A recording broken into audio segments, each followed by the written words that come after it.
ऐतिहासिक सांस्कृतिक ठाण्याच्या लौकिकात भर घालणाऱ्या महाराष्ट्रातील सर्वात मोठ्या माघी गणेशोत्सवाची सांगता होऊन गणरायाला भावूक निरोप देण्यात आला आहे। राज्याचे उपमुख्यमंत्री अजितदादा पवार यांच्या अकाली निधनामुळे बुधवारी जल्लोष टाळून नामस्मरण करीत लाडक्या बाप्पाचे कोपरी मेडबंदर घाटावरती विसर्जन करण्यात आले।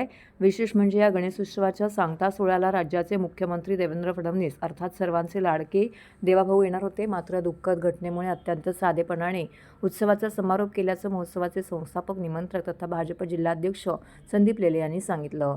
माघी गणेश जयंती निमित्त वंदे मातरम संघातर्फे ठाण्यातील पाचपाकाडी येथे 22 जानेवारीपासून भव्य दिव्य गणेशोत्सवाचं आयोजन करण्यात आलं होतं।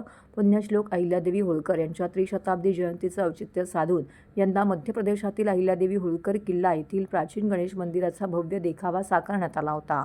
यंदा या महोत्सवाचे 4थे वर्ष असल्याने उत्सवादरम्यान दररोज विविध सांस्कृतिक कार्यक्रम, व्याख्यान, भजन, मुलाखत असे वैविध्यपूर्ण कार्यक्रम आयोजित केले होते। दरम्यान बुधवारी राज्याचे उपमुख्यमंत्री अजित पवार यांचे विमान अपघातामध्ये अकाली निधन झाल्याने आयोजकांनी गणेशोत्सवाचा समारोप कोणताही गाजावाजा तसे जल्लोष न करता अत्यंत साधेपणाने केलेला आहे। सजवलेल्या रथामध्ये लाडक्या बाप्पाला विराजमान करून संस्थे कार्यकर्त्यांसह शेकडो भाविकांनी शांततेत ही मिरवणूक काढली आणि अखेरीस मेडबंदर येथील घाटावरती भावपूर्ण वातावरणामध्ये बाप्पाचं विसर्जन केलं। दरवर्षी मोठ्या थाटामाटात आम्ही विसर्जन करतो। ढोल, ताशे, बँड पथक, लेझिम, झांजा, वारकरी।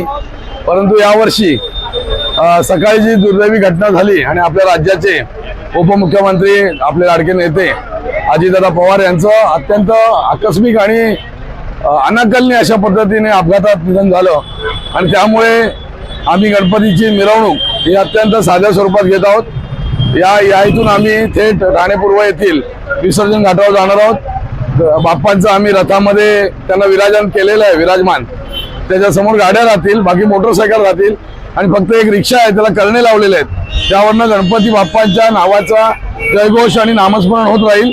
या व्यतिरिक्त कुठल्याही आवाजाचा, वाद्याचा प्रकार, फटाके वगैरे सर्व आम्ही टाळले आणि बाकी थाटामाटात त्याचं विसर्जन होईल।